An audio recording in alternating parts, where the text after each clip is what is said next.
Part 1.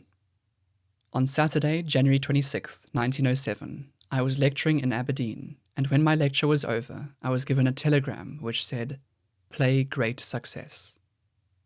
It had been sent from Dublin after the second act of The Playboy of the Western World, then being performed for the first time. After 1 a.m, my host brought to my bedroom this second telegram. Audience broke up in disorder at the word shift. I knew no more until I got the Dublin papers on my way from Belfast to Dublin on Tuesday morning. On the Monday night, no word of the play had been heard.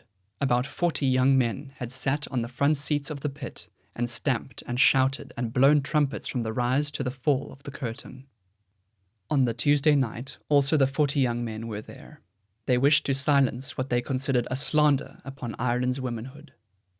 Irish women would never sleep under the same roof with a young man without a chaperon, nor admire a murderer, nor use a word like shift, nor could anyone recognize the country men and women of Davis and Kickham in these poetical, violent, grotesque persons who used the name of God so freely and spoke of all things that hit their fancy. A patriotic journalism which had seen in Synge's capricious imagination the enemy of all it would have young men believe, had for years prepared for this hour.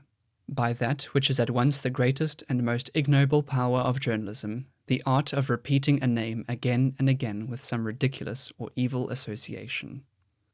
The preparation had begun after the first performance of The Shadow of the Glen, Synge's first play, with an assertion made in ignorance but repeated in dishonesty, that he had taken his fable and his characters not from his own mind nor that profound knowledge of Cot and Curragh he was admitted to possess, but from a writer of the Roman decadence.